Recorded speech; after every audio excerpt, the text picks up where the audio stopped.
Assalamualaikum warahmatullahi wabarakatuh. Halo teman-teman semua, semoga selalu dalam keadaan sehat ya.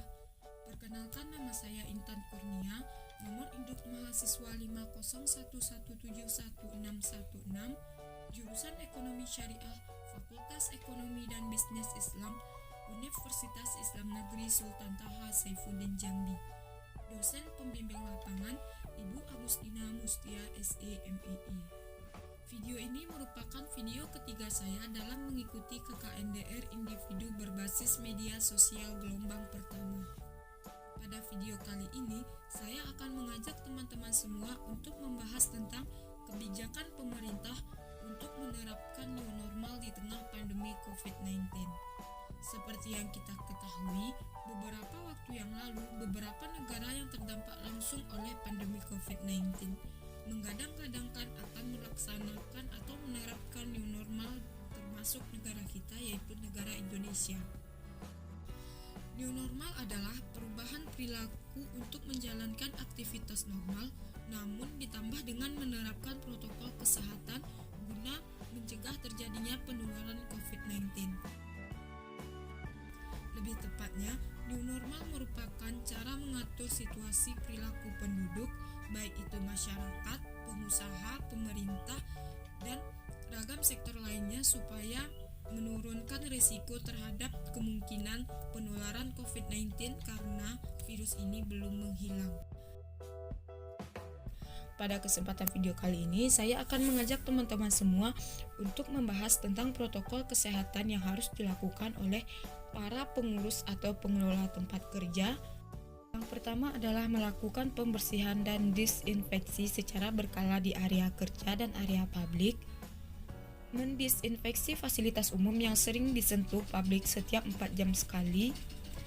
Yang kedua adalah menyediakan fasilitas cuci tangan yang memadai dan mudah diakses oleh para pekerja dan konsumen atau pelaku usaha. Yang ketiga, pastikan pekerja memahami perlindungan diri dari penularan COVID-19 dengan perilaku hidup bersih dan sehat atau PHBS. Yang keempat, melakukan pengecekan suhu badan bagi seluruh pekerja sebelum mulai bekerja dan konsumen atau pelaku usaha di pintu masuk. Jika ditemukan pekerja dengan suhu lebih dari 37,30 derajat Celcius dalam 2 kali pemeriksaan dengan jarak 5 menit, tidak diperkenankan untuk masuk dan diminta untuk melakukan pemeriksaan kesehatan. Yang kelima adalah mewajibkan pekerja dan pengunjung menggunakan masker. 6 adalah memasang media informasi untuk mengingatkan pekerja, pelaku usaha, pelanggan atau konsumen dan pengunjung agar mengikuti ketentuan pembatasan jarak fisik dan mencuci tangan menggunakan sabun dengan air yang mengalir atau hand sanitizer, serta kedisiplinan menggunakan masker. Yang ketujuh adalah melakukan pembatasan jarak fisik minimal 1 meter.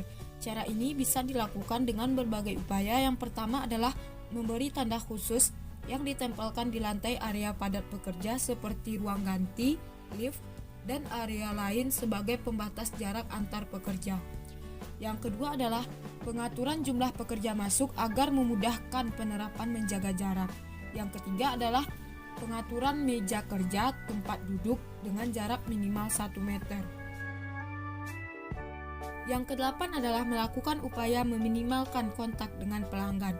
Hal ini bisa dilakukan dengan beberapa upaya. Yang pertama adalah menggunakan pembatas atau partisi, misalnya plexiglass di meja atau counter sebagai perlindungan tambahan pekerja, terutama di meja kasir, customer service, dan lain-lain. Yang kedua adalah mendorong penggunaan metode pembayaran non-tunai tanpa kontak dan tanpa alat bersama. Yang kesembilan adalah mencegah kerumunan pelanggan dapat dilakukan dengan berbagai upaya, antara lain yang pertama adalah kontrol jumlah pelaku usaha atau pelanggan yang dapat masuk. Yang kedua adalah menerapkan sistem antri di pintu masuk. Yang ketiga adalah memberikan tanda di lantai untuk memfasilitasi kepatuhan jarak fisik. Yang keempat adalah menerima pesanan secara daring atau melalui telepon guna meminimalkan pertemuan dengan pelanggan. Yang kelima adalah menetapkan jam layanan sesuai dengan kebijakan yang ditetapkan pemerintah setempat sesuai dengan peraturan perundang-undangan. Sementara itu, protokol kesehatan yang harus diperhatikan bagi para pekerja antara lain yang pertama adalah memastikan diri dalam keadaan sehat sebelum berangkat bekerja. Jika ada para pekerja yang mengalami gejala demam, batuk, dan pilek, disarankan untuk tidak masuk bekerja dan disarankan untuk memeriksakan kesehatan. Yang kedua adalah menjaga kebersihan tangan dengan sering mencuci tangan menggunakan sabun dan air yang mengalir atau menggunakan hand sanitizer.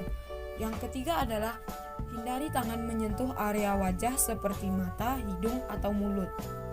Yang keempat adalah tetap memperhatikan physical distancing atau jaga jarak minimal 1 meter dengan orang lain.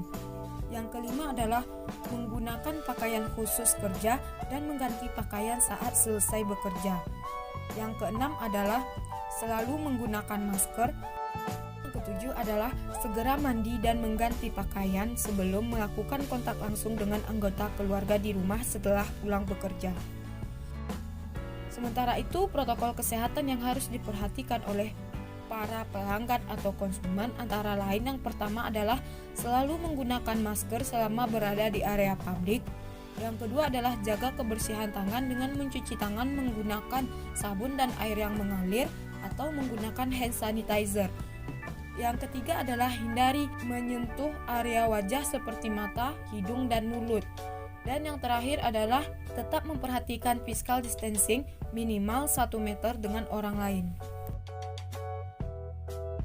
Baiklah, itulah protokol-protokol kesehatan yang harus diperhatikan dalam menerapkan new normal. Semoga bermanfaat dan saya akhiri. Terima kasih. Wassalamualaikum warahmatullahi wabarakatuh.